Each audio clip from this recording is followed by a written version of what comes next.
Bismillahirrahmanirrahim. Assalamualaikum warahmatullahi wabarakatuh. Waalaikumsalam warahmatullahi wabarakatuh. Selamat siang, salam sejahtera, salam bahagia, salam guru penggerak. Bapak Ibu Dewan Guru dari SDN 1 Puji yang terhormat, alhamdulillah puji syukur kehadiran Allah Subhanahu wa taala karena hari ini kita dapat berkumpul bersama di ruang guru di sekolah kita yang tercinta dalam rangka kegiatan diseminasi budaya positif di sekolah, yaitu berkenaan dengan tugas saya sebagai calon guru penggerak ya. Salawat serta salam semoga senantiasa tercurah limpahkan kepada junjungan kita Nabi besar Muhammad Sallallahu Alaihi Wasallam yang kita nantikan syafaatnya di hari akhir. Semoga kita termasuk umat beliau yang istiqomah. Amin amin ya rabbal alamin.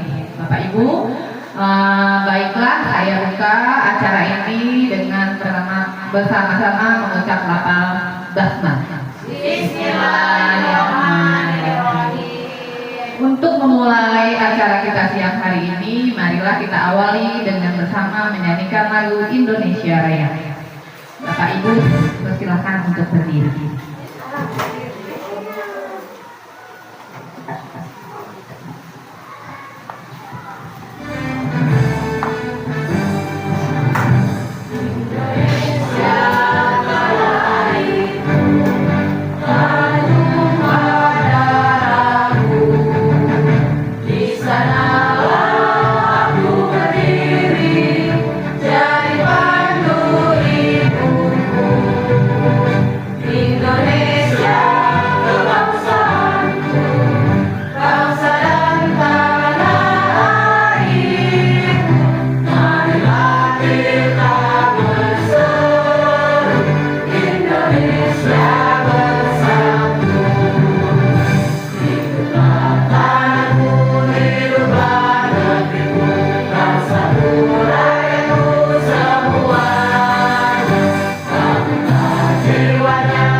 Baik, sebelum kita memulai diseminasi budaya positif kita hari ini, sekarang saya kasih waktu untuk tersenyum 30 detik.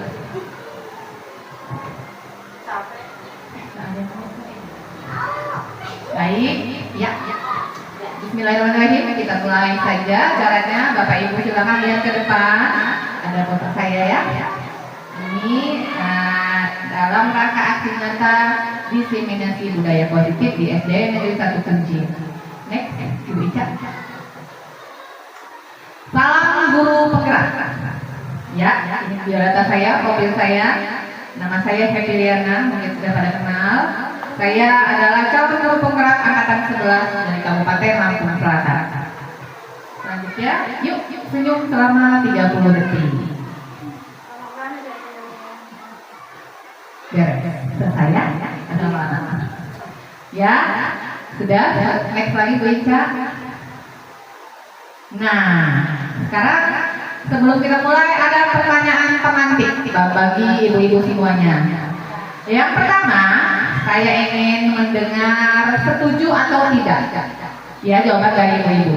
Yang pertama, apakah Bapak Ibu setuju jika memberi hukuman kepada anak akan membuat anak menjadi disiplin? Setuju angkat tangan, kemudian bilang setuju. Kalau tidak, tidak. Apakah Bapak Ibu setuju? Tidak. Tidak. Tidak setuju semua? Tidak. Ya, tidak setuju. Baik, itu pertanyaan yang pertama. Sekarang kita lanjutkan pertanyaan kedua. Apakah dengan memberi hukuman positif seperti membaca dan membersihkan lingkungan sekolah dapat membuat anak menjadi disiplin? Setuju. Setuju? Ya. Setuju. Ya, setuju semua ya? Ya. Ya, sekarang pertanyaan nomor 3. Ya. Apakah memberi penghargaan dapat meningkatkan motivasi belajar anak? Ya. Ya, seperti misalnya dipuji, dapat bintang, dapat coklat, ya. Setuju ya? Setuju. Berarti Bapak Ibu setuju. Oke, ini pertanyaan tematik sebelum saya menjelaskan apa sih itu budaya positif. Nah, sekarang lihat.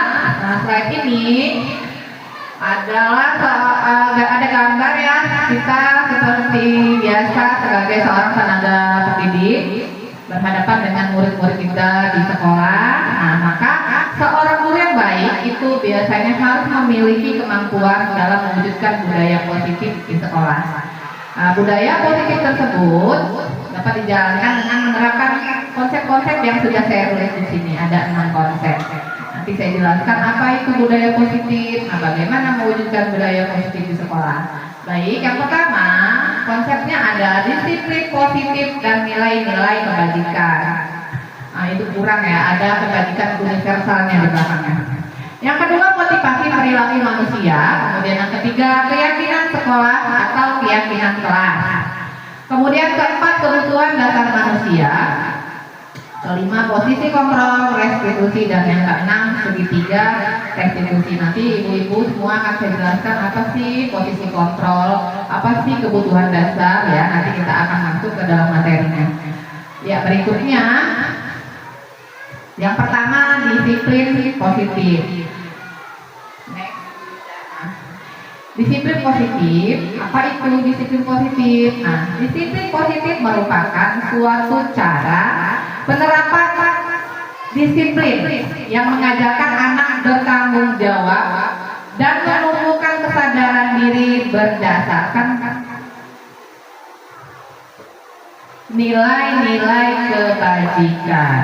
Ya, jadi anak-anak itu biasanya disiplin itu karena ada beberapa faktor. Dia melakukan disiplin itu biasanya karena takut terkena hukuman, atau dia itu pengen dapat perhatian dari guru. Nah, itu yang melatar belakangi anak-anak berperilaku positif. Di sini nanti akan kita tumbuhkan bagaimana anak memiliki motivasi intrinsik atau yang berasal dari dalam dirinya. Jadi ketika dia melakukan suatu hal yang baik, itu didasari atas kesadaran diri sendiri bahwa yang dia lakukan adalah untuk menerapkan nilai-nilai kebajikan yang dia hargai. Ya, itu nanti saya akan jelaskan lebih luas ya, ibu-ibu semuanya. Next. Disiplin positif lebih ke arah disiplin diri yang dapat mengontrol diri dalam melakukan segala tindakan. Jadi anak-anak kita itu misalnya datang pagi ke sekolah tidak terlambat atau masuk kelas setelah jajan tepat waktu. Nah, biasanya kalau sudah timbul disiplin positif atau motivasi dari dalam diri, itu tanpa dia takut atau tanpa paksaan dari manapun dia akan disiplin. Ya. Disiplin diri dapat membuat murid memahami dan menyadari berdasarkan motivasi internal, bukan akibat paksaan, ujian ataupun hukuman. Nah, Bapak Ibu semuanya, jadi di sini nanti ada 3 ya model hukuman ya. Pertama, cara kita mengatasi perilaku murid. Pertama ada hukuman, kedua ada konsekuensi, dan yang ketiga ada restitusi. Nah, apa itu hukuman? Hukuman ini sifatnya adalah secara tiba-tiba ya atau mendadak, tanpa ada kita libatkan anak ya, tanpa ada persetujuan anak. Jadi secara tiba-tiba misalnya anak melakukan kesalahan, misalnya kita lakukan hukumannya menunjuk atau kita menghukum fisik ya. Nah, itu yang bersifat hukuman. Jadi sifatnya satu arah. anak tidak mengetahui akan adanya tindakan. Nah, seperti itu nanti akan menimbulkan efek yang kurang baik ternyata untuk peserta didik kita. Yang kedua adalah konsekuensi. Konsekuensi adalah bagaimana anak itu sudah mengetahui apa yang akan dia dapat setelah dia melakukan sesuatu perbuatan. Ya, misalnya dia tidak mengerjakan PR, maka konsekuensi yang dia dapatkan adalah misalnya jam istirahat dia nggak istirahat karena dia tidak mengerjakan tadi, maka dia menebus pekerjaan yang tidak dia selesaikan di jam istirahat. Itu yang dinamakan konsekuensi. Tapi sebelumnya si anak sudah kita libatkan atau dia sudah mengetahui apa yang terjadi ketika dia tidak mengerjakan tugas. Yang terakhir adalah segitiga restitusi. Nah, ini cara yang ketiga yang dapat kita lakukan untuk mengatasi perilaku anak-anak kita atau masalah yang dihadapi oleh anak. Nanti saya jelaskan restitusi itu ada tahap-tahapannya ya. Judulnya juga segitiga, nanti ada tahapannya. Nah, kemudian apa saja nanti langkah-langkahnya. Next, Ibu Ica. Nah, ini Bapak Ibu 6 karakter dalam profil Pancasila. Nah, ini yang nanti akan kita wujudkan. Peserta didik kita memiliki nilai-nilai yang 6 ini. Nah, ini kan sudah kita sudah dengar ya dari tahun sebelumnya bahwa kita sudah masuk di kurikulum Merdeka Belajar yang akan mewujudkan profil pelajar Pancasila. Ini yang mungkin ibu-ibu sudah dengar semua dan saya yakin sudah pada tahu bahwa kita juga sudah sering menyanyikan bersama anak-anak. Nanti kita kupas bagaimana sih siswa yang beriman, mandiri, berkebinekaan global, gotong royong, kreatif dan berkreatif. Next, yang sebelumnya Buca. Nah, yang pertama motivasi perilaku manusia. Jadi yang tadi saya jelaskan, anak-anak ini kan macam-macam ya, beraneka ragam karakternya, kemudian itu perilakunya. Sekelas kita ada berapa puluh murid atau belas murid itu pasti sudah jelas berbeda-beda, apalagi kita satu sekolahan ya. Ada 3 motivasi perilaku manusia atau murid melakukan suatu tindakan. Itu ada yang pertama, biasanya untuk menghindari ketidaknyamanan atau hukuman. Nah, ketika dia masuk sekolah atau mengerjakan soal, sedangkan dia kurang nyaman dengan cara yang kita berikan, tapi dia punya alasan untuk mengerjakan karena tidak nyaman untuk menghindari hukuman dari guru. Itu yang pertama ya. Yang kedua, untuk mendapat imbalan atau penghargaan dari orang lain. Misal contoh yang kedua ini, misalnya kayak kita nih, murid kita konten 100, yang konten 100 dapat apa namanya, permen bingkisan, kemudian dipuji. Jadi motivasi yang timbul dari dalam dirinya murid itu masih motivasi ekstrinsik atau dari luar. Dia bergantung kepada gurunya. Jadi saya kalau melakukan ini, saya dapat ini, gitu. Jadi motivasi yang timbul masih ekstrinsik. Sebenarnya menurut ibu-ibu, kalau kita kasih hadiah bagi anak yang kontennya 100 atau berprestasi itu bagus atau tidak?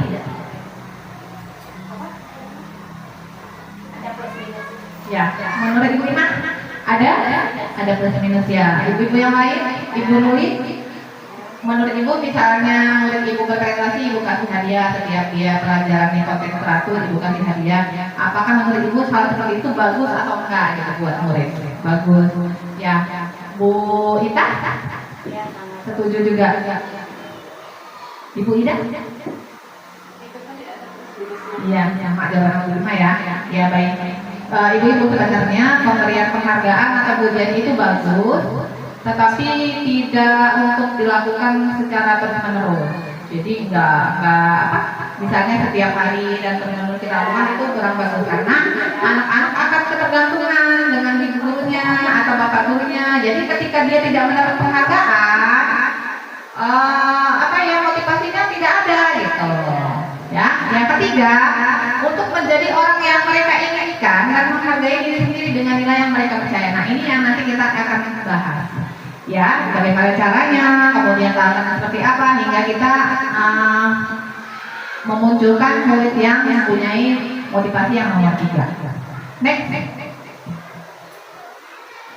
Masuk ke keyakinan sekolah atau keyakinan kelas. Apa itu keyakinan kelas atau keyakinan sekolah?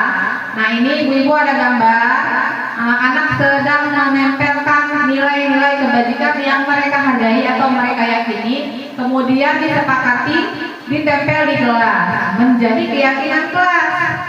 Nah, ini nanti juga akan meluas menjadi keyakinan sekolah apabila nanti dalam lingkup kecil atau skup kecil kita di kelas sudah terlaksana disiplin positif, sehingga nanti menjadi sebuah budaya positif di sekolah, ya.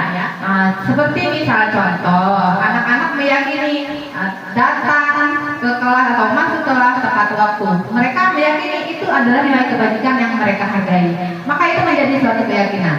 Nah, apabila mereka melanggarnya, mereka akan nanti memperbaiki karena itu nilai yang mereka sepakati.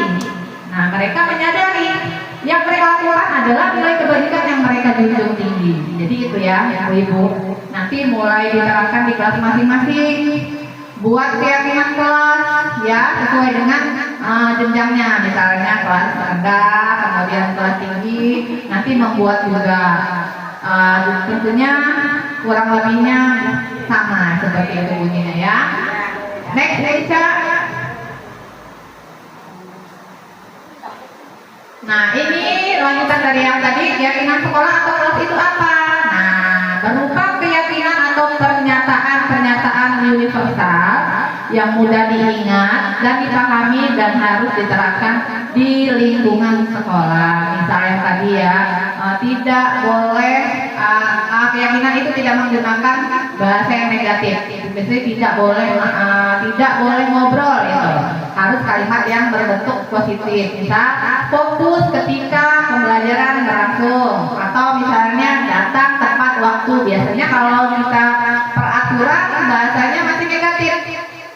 Tidak datang terlambat, nah gitu kan ya, masih ada kalimat negatifnya. Tapi kalau keyakinan kelas, bunyinya harus sudah positif kalimatnya, seperti datang tepat waktu atau tidak boleh makan minum di kelas. Itu diganti kalimatnya menjadi saling menghormati atau saling menghargai, ya. Kurang lebih seperti itu. Nah, ini contoh keyakinan kelas 6 ya, kesepakatan kelas atau keyakinan kelas.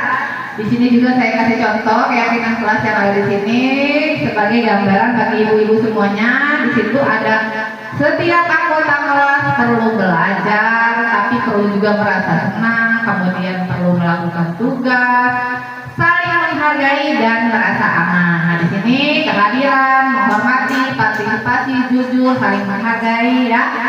Ada juga aturan tidak menggunakan ponsel. Penggunaan ponsel dilarang selama sesi kelas, bisa kita ganti dengan bahasa masing-masing. Intinya bagaimana nanti siswa-siswa kelas ibu masing-masing menyepakati nilai-nilai. Ya, nanti kita bisa terapkan di kelas kita masing-masing. Next, Ibu Ica. Breaking. Nah, biar nggak ngantuk, kayaknya Bu Ati ngantuk. Kita breaking dulu ya Bu Ati.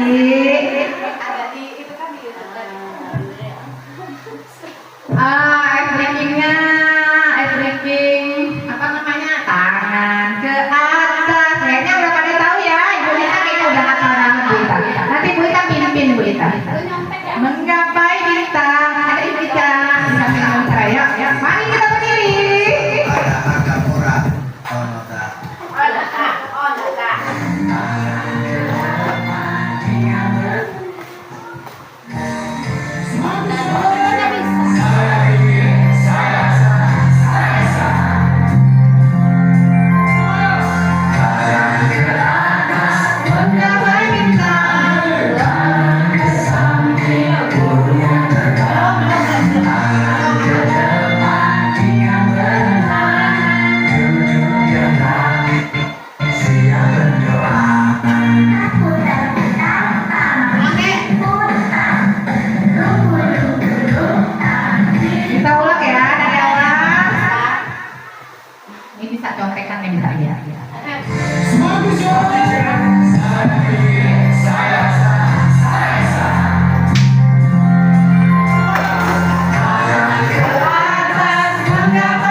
kita lanjutkan untuk penjelasan disiplin positif.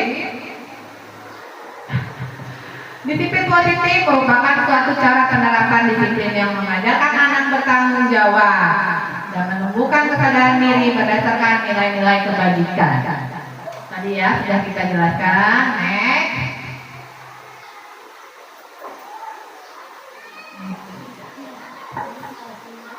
Lagi Cak. Nah ini udah. Switching sudah ya. Nah sekarang kita masuk kebutuhan dasar manusia. Ada 5 ya Bapak Ibu. Nanti dari penjelasan ini, dari materi diseminasi budaya positif ini, Bapak Ibu mengetahui, oh ternyata anak saya melakukan seperti itu karena tidak tercukupi kebutuhannya. Apa saja kebutuhan dasar manusia? Next, Ibu Ica. Nah, lagi Ibu Ica. Nah, ini dia. Kebutuhan dasar manusia itu ada 5, ibu-ibu semuanya. Yang pertama adalah bertahan hidup. Yang kedua kasih sayang dan rasa diterima. Yang ketiga penguasaan. Yang keempat kebebasan dan diterima adalah kesenangan. Nah ini nanti semua yang berusaha murid kita penuhi. Ketika dia berperilaku di kelas, ada kebutuhan dasar yang mereka coba penuhi. Dan ketika mereka tidak memenuhi, tidak mendapatkan pemenuhan kebutuhan dasar ini, maka biasanya itulah yang mereka lakukan, seperti yang kita anggap kenakalan atau misalnya tingkah pola mereka ya agak berlebihan gitu. Karena murid kita sedang berusaha memenuhi kebutuhan dasar ini, ya. Next, Ibu Ica. Nah ini saya berikan satu studi kasus.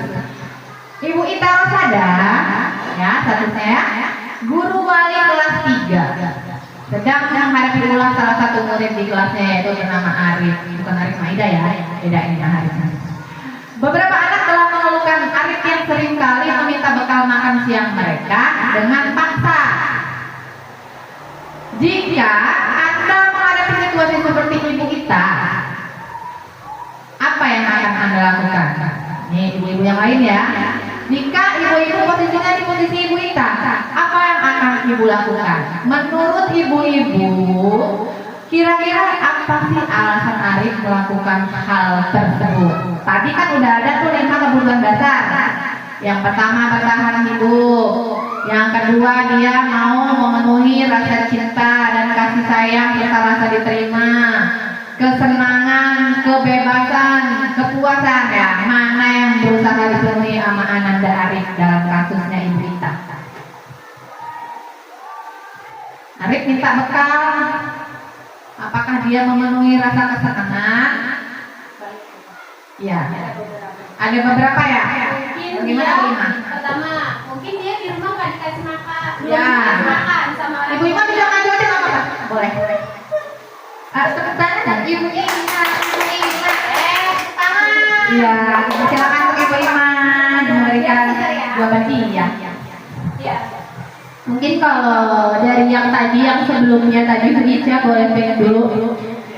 Ya dari mungkin Arif ada beberapa. Jadi mungkin dia bisa bertahan hidup karena di rumah dia belum dikasih makan, dia lapar sampai sekolahan. Ada temannya yang bawa bekal dia nggak bawa, jadi dia mengganggu temannya karena kebutuhan atau bertahan hidup. Ya istilahnya dia ingin memenuhi perutnya tadi yang apa. Kemudian bisa juga kasih sayang, cari perhatiannya kita. Ya kan, kalau dia mengganggu temannya, diperhatikan sama kita. Ya bisa juga itu, memenuhi kasih sayang. Atau dia juga bagian dari kesenangan. Bisa juga dia memenuhi karena dia merasa senang mengganggu temannya. Jadi dia merasa itu bagian dari diri dia juga. Seperti itu bisa juga. Atau penguasaan. Kepuasan bahasanya penguasaan, dia mengganggu temannya, itu dia merasa bisa menguasai teman-temannya seperti itu. Mungkin itu sih pendapat dari saya, Bu. Tangan dulu dong untuk Ibu Ima. Super sekali. Jawaban dari Ibu Ima ya. Betul sekali Ibu-ibu. Jadi yang dihadapi oleh Ibu Ita Rosada ini, muridnya bernama Arif itu sedang memenuhi kebutuhan dasarnya. Dari 5 itu dia memenuhi beberapa itu tadi ya. Nah kita lihat jawabannya slide kali ini. Nah alasan pertama, alasan Arif yang pertama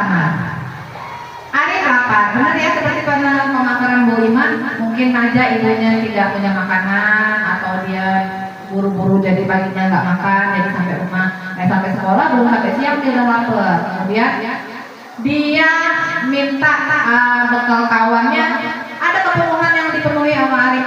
Yang berusaha dipenuhi adalah untuk bertahan hidup atau survival ya, survive, kebutuhan untuk bertahan hidup, betul.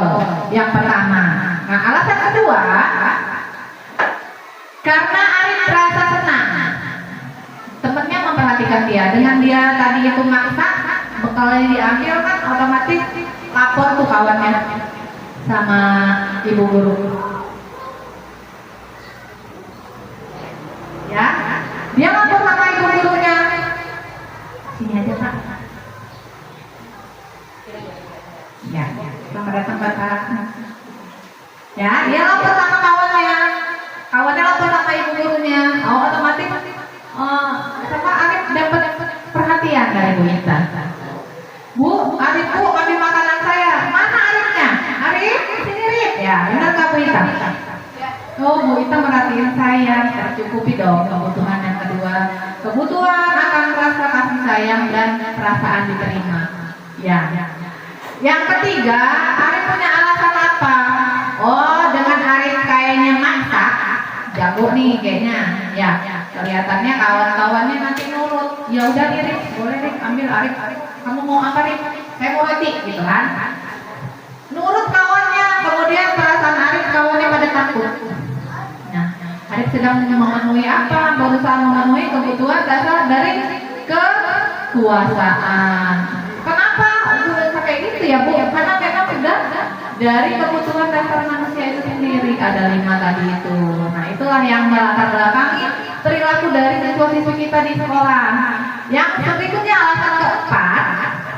Nah, Arif bisa saja merasa bosan dengan bekal makanan dibawa ibunya di rumah. Misalnya hari ini nasi goreng, besoknya nasi goreng lagi, besoknya nasi goreng lagi. Ya, kayaknya bosan. Ada nggak sih makanan lain yang bisa saya cicipin? Nah, karena kebutuhan dasar yang mau dia penuhi, maka Arif melakukan hal tersebut. Tadi dia minta bekal paksa, karena Arif berusaha memenuhi kebutuhan akan kebebasan. Ya, ini alasan yang keempat. Mengapa Arif melakukan tindakan sedemikian tadi? Baik, selanjutnya Bu Ida. Nah, ini yang kelima, karena kebutuhan dasar tadi ada berapa Ibu? Bapak Ibu? Ada 5. Nah, alasan Arif yang kelima karena melakukan iseng saja. Iseng aja lah. Jadi dia mau lihat kawan-kawan yang diganggu, makanan yang diambil, marah atau biasa aja atau balik mengejar. Dia cuma pengen tahu. Dia cuma pengen menikmati kawannya yang diganggu tadi itu, kesel enggak gitu kan? Ya, jadi menurut dia, menurut Arif, ekspresi kawan-kawannya lucu tuh. Nah, berarti Arif itu sedang berusaha memenuhi kebutuhan yang mana Ibu? Kesenangan ya. Anda Bu Ida. Ya Allah Bu Ida, baru dijelasin gini aja langsung. Sakit. Langsung. Sedangkan yang punya kelas 1, iya, banyak ya Bu di kelas 1 Ibu menemui kasus seperti ini ya. Nanti kita bikin tadi kasus lagi untuk Ibu Ida ya. Ini sekarang Ibu Ida dulu tadi kasusnya. Next Ibu Ida. Nah, Bapak Ibu, tadi kan udah dengar tuh dari tadi kasusnya Bu Ida. Anak berusaha memenuhi 5 kebutuhan dasar dengan perilakunya yang menurut kita kok kayak gitu sih gitu, atau ada juga ya biasa lah, itu kan namanya anak-anak gitu. Oh, ternyata selama ini kita belum tahu bahwa perilaku yang mereka lakukan itu punya dasar ya, atas dasar pemenuhan 5 kebutuhan dasar manusia. Nah, sekarang yang akan saya bahas adalah bagaimana cara kita menyelesaikan atau mengatasi perilaku dari murid kita tadi dengan menggunakan 5 posisi kontrol guru ya. Ini kontrol revolusi ya. Guru itu Bapak Ibu punya 5 posisi kontrol. Pertama, guru sebagai penghukum, tunjuk tangan. Setuju enggak? Sekarang ini kita masih posisi yang pertama. Kadang atau sering? Tergantung di mana, Bu. Bener ya? Tapi masih sering ya kita gunakan ya. Ya, guru sebagai penghukum. Yang kedua, guru sebagai pembuat rasa bersalah. Yang sering pakai nomor 2. Ibu Ida. Ibu Ida kayak mana? Kayak mana Ibu Ida? Bikin anak merasa bersalah sudah melakukan perbuatan itu gitu kan?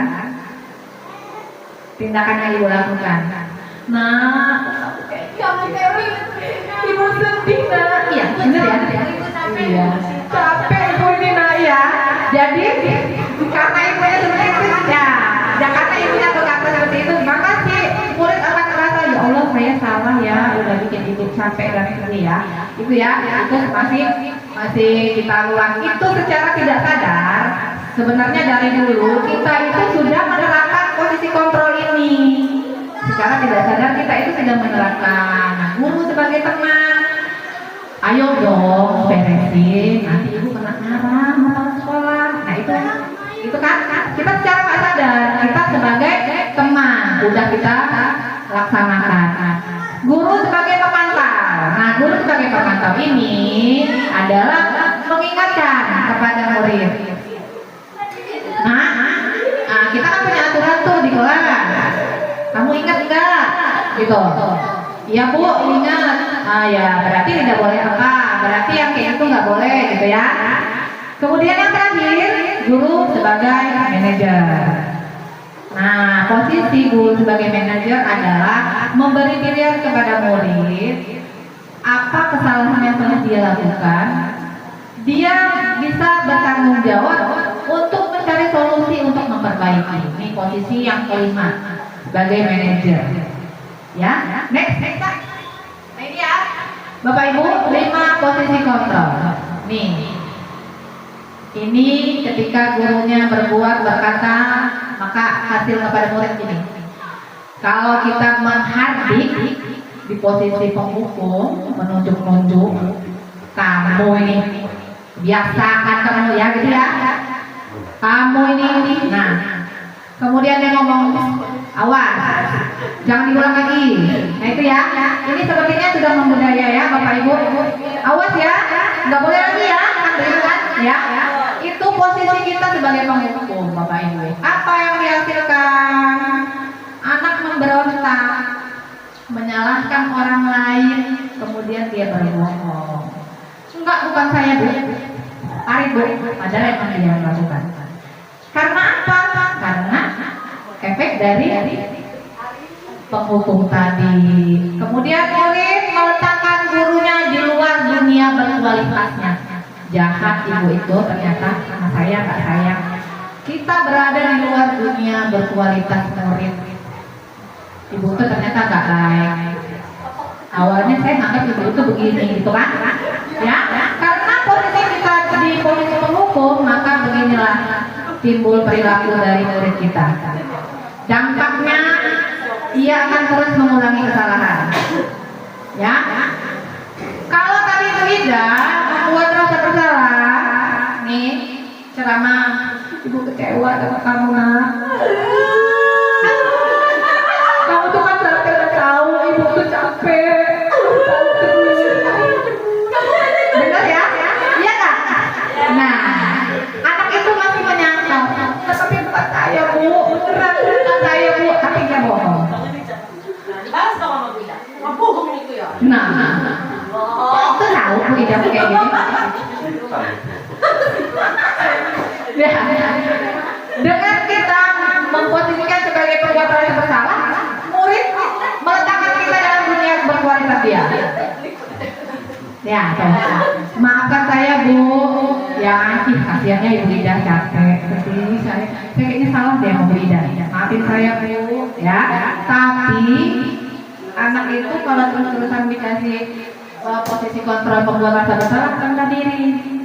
Saya ini manusia nggak berguna. Memang iya. Terus nggak usah sekolah. Gitu kan Bu? Ya, ini ya. Jadi anaknya merasa rendah diri. Nah, sekarang kalau kita jadi teman, nah kita bikin alas-alasan untuk mengukur murid. Tuh,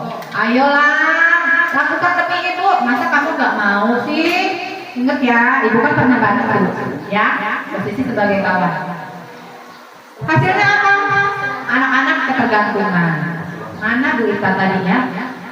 Ini belum bisa lagi. Nunggu Bu Ita. Anak-anak ketergantungan. Murid meletakkan guru sebagai orang yang sangat penting. Jadi dia punya dunia berkualitas. Guru itu orang paling penting. Tanpa ada ibu guru, saya nggak bisa. Jadi dia ketergantungan. Iya Bapak guru. Bapaknya mau disebut Bapak protes ya. Ada bapak di sini. Pulang nanti saya. Ampura Pak. Ada yang pakai gerdu. Sejak kapan? Diulang ya, Bapak Ibu. Ya, Bapak Ibu. Udah disebut ya Pak. Bapak itu pertama tuh Bapak Ibu. Nah, jadi Bapak Ibu. Nah, kalau Ibu Bapak meletakkan posisi sebagai teman, ketika nanti dia tidak mendapat perlakuan seperti itu tadi, dia punya pikiran begini. Saya pikir Bapak Ibu itu teman saya. Ternyata kayak gitu. Tuh.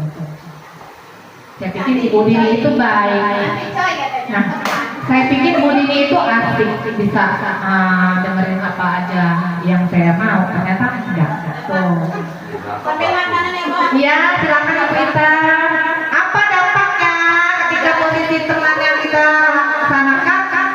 Anak teman tidak mandiri dan tergantung kepada guru. Nih, nanti kita lihat 5 posisi kontrol itu yang ternyata terbaik yang mana? Yang paling baik. Kemudian pemantau itu mengingatkan. Anak sudah tahu aturannya tidak boleh bawa HP misalnya dalam kelas, maka kita perlu ngomongnya gitu. Nah, kamu bawa HP? Iya Bu. Apa peraturan kelasnya? Iya Bu, nggak boleh bawa HP. Kemudian dia menyesuaikan diri. Kayak mana dia harusnya? Karena dia udah tahu peraturannya itu ada seperti itu. Posisi murid meletakkan guru peraturan dan hukum di dunianya. Jadi yang dia pikir peraturan. Kalau nggak ikut aturan, hukum. Tuh.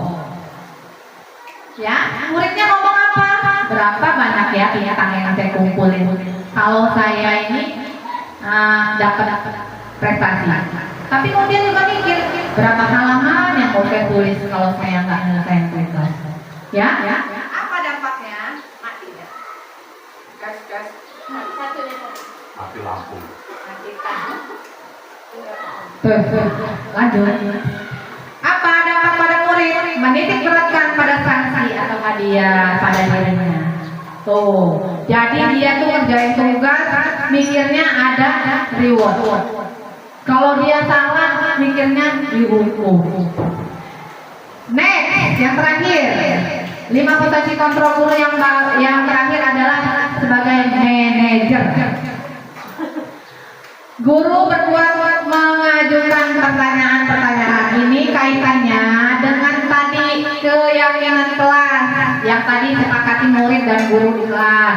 Murid yang bikin nilai kebajikannya apa yang mau dibunyi di kelas. Yang seperti tadi saling menghormati antar teman. Dia yang bikin ditempel setelah disepakati. Maka mereka akan melakukan kebajikannya. Mereka hormati. Apa yang kita yakini? Apa yang bisa kita kerjakan untuk memperbaiki masalah? Itu yang nanti disampaikan sama kita. Jadi hasil dari posisi manajer adalah menguatkan pribadi siswa atau karakternya. Jadi anak itu tadinya kurang bertanggung jawab karena dia bikin nilai kebajikannya, bikin keyakinan sendiri, disepakati, maka dia akan berusaha menjadi karakter yang bertanggung jawab. Murid meletakkan diri sebagai individu yang positif, bukan cuma guru atau aturan atau hukuman dalam dunia berkualitasnya. Maka dia meletakkan dirinya. Saya ini menjadi orang seperti apa ya? Ya, saya ini menjadi orang yang melaksanakan nilai-nilai kebajikan yang saya hormati. Nah, muridnya bagaimana cara saya bisa memperbaiki keadaan? Tuh, ketika dia belum bisa disiplin, ketika dia belum bisa bertanggung jawab, maka muncul dalam benaknya bagaimana cara saya bisa memperbaiki keadaan. Hasilnya apa dampak pada murid? Mengevaluasi diri, bagaimana cara memperbaiki diri. Tuh ya.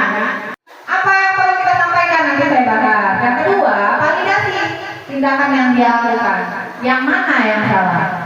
Ketiga, menanyakan keyakinan. Tadi kan tadi itu keyakinan kelas ada nilai kebajikannya Bu. Kita tanyakan nanti sama dia. Tapi tahapannya harus berurutan. Yang pertama kita stabilin dulu, jangan yang dari nomor 3. Karena kan anak tuh masih tersentuh emosi dia. Langsung kita tanya, kamu ingat keyakinan kelas kita apa? Belum stabil. Biasanya kan nggak terkontrol. Ya, next Mika. Pertama, kita stabilkan identitasnya dulu, panggil, ya. Tolong jangan dibully nih. Nah, itu video biasa ya, teman-teman ya. Aduh, Pak. Itu di screenshot. Yang kelihatan mulutnya. Bapak Ibu, menstabilkan identitas dilakukan berdasarkan prinsip bahwa membuat kesalahan adalah bagian dari proses pembelajaran. Nanti kita sampaikan ke murid ini, kita panggil, tanyakan dulu kabarnya, bagaimana kabar Nija hari ini, baik Bu, memang sulit ya Bapak Ibu, sulit seperti menegakkan penegakan bahasa ya. Kita yang lelah, kemudian murid kita ada ulah, nah ini. Tapi memang harus seperti itu tahapan restitusinya. Tanyakan bagaimana kabar Nijar, baik Bu, oh ya Nijar tahu nggak Nijar kok Nijar di rumah kantor, kenapa gitu kan? Nanti kan dia jawab, ya Bu, saya tadi berkelahi, oh ya udah Nijar, tidak apa-apa ya Nijar, artinya tidak apa-apa ini bukan memperbolehkan dia berantem bukan? Artinya kita stabilkan, bukan cuma Nijar kok yang pernah berantem, bukan cuma Nijar juga yang pernah melanggar peraturan, gitu kan? Bukan cuma Nijar yang pernah berbuat salah, Ibu juga pernah kok dulu sekolah kayak gitu kan? Ibu juga pernah berantem, nah itu udah distabilkan ya. Nah, kita masuk ke tahap yang kedua, yaitu validasi tindakan yang salah. Bicara next. Nih, ini masih menstabilkan ya. Pasti kita bisa selesaiin ya, nah ya, gitu. Pasti bahasa seperti itu. Nah, ini paling sama bibirnya masih bibir. Validasi tindakan yang salah itu dilakukan. Bapak ngomongnya loh. Berdasarkan prinsip bahwa setiap perilaku itu berupaya memenuhi kebutuhan dasar yang tadi. Yang sudah kita bahas 5 kebutuhan dasar ya. Aduh. Next Wika. Ya, nanti di validasi tindakan itu kita tanya nih. Tadi kenapa berantem? Alasannya apa gitu.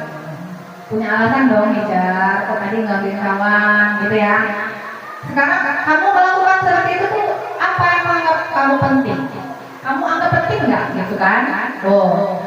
Kamu boleh berusaha menjaga sikap itu, tapi tolong tambahin sikap yang lain kan masih banyak nah sikap-sikap yang memiliki nilai yang lebih baik gitu loh. Nah ini di tahap validasi. Kemudian mau nggak kamu belajar cara lain selain kamu ganggu kawanmu atau kamu membela diri dengan memukul? Kan masih ada banyak cara lain untuk mendapatkan apa yang kamu butuhkan tanpa harus memukul. Nah ini tahap validasi diri. Ya, yang ketiga dari tahap restitusi adalah menanyakan keyakinan yang tadi sudah dibuat. Anak-anak kan udah buat nilai kebajikan ya, bikin keyakinan. Sekarang kita tanyakan di tahap yang ketiga. Di pertanyaannya gini, anak, kamu ingat nggak keyakinan kelas yang kemarin kita buat? Gitu. Apa nilai keyakinannya masih ingat nggak? Nanti kan dia berusaha ingat terus dia jawab. Ingat Bu, apa coba salah satunya? Salah satunya adalah saling menghargai Bu. Nah, sekarang kamu tadi berantem, kamu rasa enggak? Kamu tadi mukul kawan kamu melanggar keyakinan enggak? Dia jawab, karena itu berusaha apa? Keyakinan itu dia yang bikin. Nilai itu mereka yang sepakati, ya. Jadi dia Bu, saya melanggar peraturan. Nah, terus kita tanyakan. Nah, sekarang punya rencana apa Nijar untuk memperbaiki kesalahan yang Nijar lakukan? Nijar habisnya mau apa? Gitu.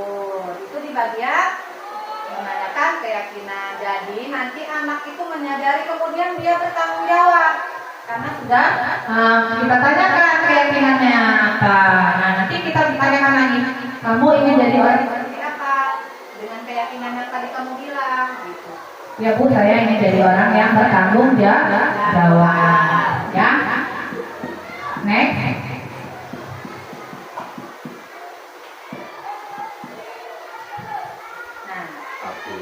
Habis Pak, sesuai materinya. Jadi Bapak Ibu, materinya tadi sudah habis. Nah, kan sekarang kalau ada yang mau sharing mengenai segitiga restitusi, 5 poin kontrol, kemudian keyakinan kelas, saya persilakan. Ada yang ditanyakan atau ada yang ingin ditambahkan, Mas Ibu. Bu Ita, Bapak, orang nggak terlambat ya, yang dahulu. saya hidup hidup. Ayo, Bu Ruli atau mungkin Bu Ita? Ya, silakan Bu. Oke, Ibu Evi, terima kasih sudah memberikan kesempatan untuk bertanya. Ini masalah validasi kesalahan anak itu tadi ya Bu. Di sini kan terutama di kelas saya ya.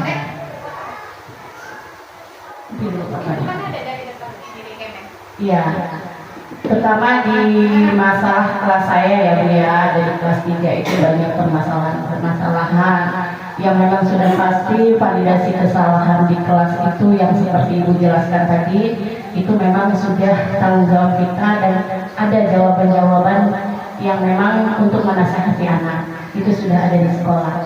Yang saya tanyakan ini Bu Evi, kalau validasi kesalahan yang menyangkut dengan keluarga, ya keluarga misalnya dia ada di posisi broken, bermasalah dengan orang tua, sehingga dia dalam belajar pun itu berkaitan, sangat berpengaruh sekali di kelasnya. Itu bagaimana caranya untuk menangani kasus hal tersebut, Ibu? Terima kasih. Itu aja kali ya.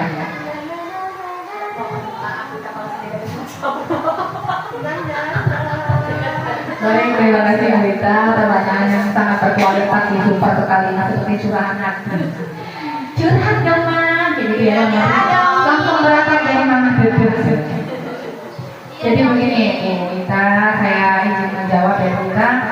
Masalah itu sepertinya memang bukan cuma tugas Ibu saja, seperti saya juga merasakan seperti itu.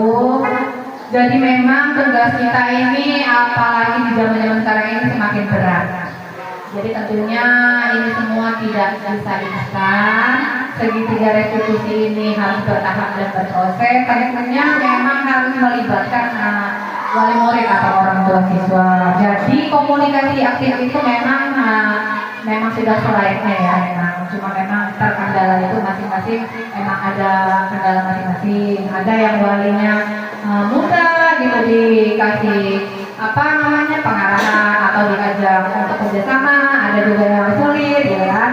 Tapi ya itu jawabannya satu ya Bu, yang saya garis bawahi, bahwa memang penerapan segitiga restitusi ini memang harus perlahan ya, harus sabar Bu Ita. Jadi tidak bisa instan, memang kita terus menerus gagal restitusi yang ini kita coba dengan cara yang sebenarnya. Oh saya nggak bisa Bu, anak ini memang tipikalnya atau karakternya seperti ini, nggak mempan Bu. Restitusi misalnya dilanjutin ini, nah itu bisa ambil posisi sebagai itu tadi penghukum. Itu tadi benar kata Bu Ita, disesuaikan dengan situasi dan kondisi dan karakter si peserta didik kita. Ya mudah-mudahan aja Bu Ita ya, dengan kita mulai terapkan ini dan doa kita bersama, jadi satu persatu permasalahan yang kita hadapi tentunya khususnya masalah murid bisa kita selesaikan dengan baik dan baik. Amin ya. Saya rasa itu jawaban saya Bu Ita ya, mudah-mudahan bisa diterima. Ada lagi? Terima kasih. Ada lagi? Sudah cukup ya, karena ini jam 12 masuk ke pasar. Baik, Bapak Ibu semuanya, sudah kita tadi bersama-sama sudah mendengarkan penjelasan diskriminasi positif, positif. Semoga diskriminasi positif yang nanti kita terapkan bersama-sama dimulai dari kelas kita masing-masing dapat menjadi sebuah budaya positif di sekolahan kita yang tercinta ini. Mari kita bergerak, semoga cepat tergerak ya, dan menggerakkan ya, lekas tergerak, bergerak dan menggerakkan. Salam guru penggerak ibu dan bapak-bapak yang hebat. Terima kasih atas perhatiannya. Mohon maaf atas segala kesalahan. Kepada Allah saya mohon ampun. Saya akhiri billahi taufiq wal hidayah. Wassalamualaikum warahmatullahi wabarakatuh. Waalaikumsalam warahmatullahi wabarakatuh. Terima posisi apa Kak Ita? Azril, bagaimana kabar Azril hari ini? Alhamdulillah baik Bu. Nah, Azril sudah tahu belum kenapa Azril ibu panggil ke sini? Ya, tadi menurut pengaduan dan laporan dari kawan-kawan Azril bahwa ibu mendengar Azril dan Tia tadi katanya berkelahi di kantin. Ya, apakah betul? Betul. Ya. Tidak apa-apa ya Azril ya. Bukan hanya Azril dan Tia yang pernah berkelahi di sekolah. Tidak cuma Azril juga yang pernah melanggar peraturan dan berbuat salah ya, ibu juga pernah berbuat kesalahan waktu ibu sekolah ya. Jadi di sini ibu tidak menyalahkan siapa-siapa, ibu tidak menyalahkan Azril atau Tia, tapi di sini ibu mencari solusi yang terbaik bagaimana nanti Azril dan Tia itu kembali berteman dengan baik ya. Nah, sebelumnya ibu tanya alasannya kenapa Azril tadi itu berkelahi dengan dia di kantin. Tadi saya menanti jajan. Ya. Terus pianya lama. Kan Tia saya dorong. Oh gitu. Jadi Azrilnya nggak sabar. Azrilnya udah lapar. Jadi Tianya didorong. Terus apa yang terjadi? Jatuh. Oh dia jatuh. Terus terluka. Kena meja. Oh kan. Apanya yang kena meja? Terus Tianya nangis nggak? Nangis. Sekarang Tia nangis. Katanya sakit. Nah, sekarang Azril ingat nggak keyakinan kelas kita itu apa? Salah satunya. Harus saling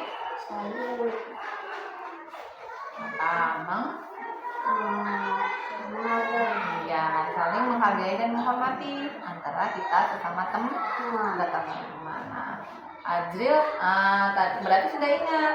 Nah, keyakinan kelasnya salah satunya adalah harus saling menghargai atau menghormati, supaya tercipta hidup yang rukun, suasana yang tertib dan aman. Nah, sekarang ibu kasih apresiasi nih sama Nija, sama Azril, bahwa Azril udah ingat keyakinan kelas kita.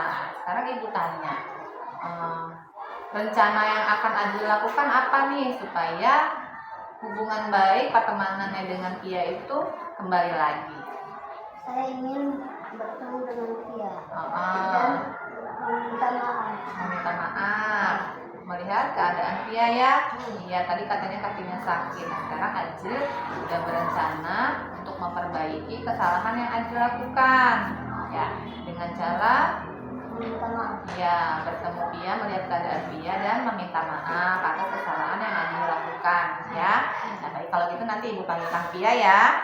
Nija, tolong panggilkan Pia. Panggilkan Pia, bawa ke sini ya. Ya, dipanggil ibu. Iya. Ya, silakan masuk Pia. Sini duduk samping Azril. Azril bisa bergeser. Ya. Nah, tadi Pia dan Azril terlibat perkelahian di kantin, benar? Benar. Iya. Terus Pia kakinya masih sakit. Iya. Ini Azril sudah ibu tanyakan tentang keyakinan kelas. Apakah Pia masih mengingat keyakinan kelas kita apa salah satunya? Apa? Disiplin. Ya. Kemudian saling Menghormati. Iya, jadi sesama antara teman saling menghormati dan menghargai ya, supaya tetap terciptanya suasana rukun, damai dan tertib di lingkungan kita ya, lingkungan sekolah kita. Sekarang Azril sudah meyakini keyakinan kelas dan menyadari bahwa yang dilakukan Azril tadi melanggar peraturan dan keyakinan kelas kita. Sekarang Azril sudah punya rencana ingin memperbaiki kesalahan dengan cara meminta maaf kepada Tia. Nah, silakan Ajril. Ajril meminta maaf kepada Pia dan atas kesalahan yang tadi Ajril lakukan di kantin. Ini Pia sudah ada di sini. Silakan ucapkan suatu kata untuk Pia. Ya, saya minta maaf ya. Iya, apakah Pia bersedia memaafkan Ajril? Iya. Ibu apresiasi ya atas sikap Pia dan sikap Ajril yang sudah menyadari bahwa yang dilakukan tadi adalah melanggar keyakinan kelas. Jadi, yang sekarang Pia lakukan memaafkan Ajril dan Ajril juga melakukan permintaan maaf, itu adalah suatu nilai keyakinan kelas kita dan semoga tetap dipertahankan. Mudah-mudahan kawan-kawan yang lain dapat meniru ya atas apa yang Pia dan Ajril lakukan saat ini. Ya, Ibu ucapkan terima kasih. Salaman dulu dong. Ya, udah berdamai ya? Ya, baik. Terima kasih Ibu ucapkan. Silakan Pia dan Ajril kembali ke kelas. Ini dong. Masuk lagi suaranya. Udah, cut. Assalamualaikum warahmatullahi wabarakatuh. Nama saya Azril, saya dari kelas 6. Saya senang ibu tidak marah dan tidak menghukum saya karena kesalahan yang saya lakukan. Tapi ibu memberi pengarahan dan bimbingan kepada saya untuk memperbaiki kesalahan. Dan saya akan memperbaiki kesalahan dengan membiasakan diri berperilaku positif sesuai dengan keyakinan kelas yang sudah disepakati. Terima kasih. Wassalamualaikum warahmatullahi wabarakatuh.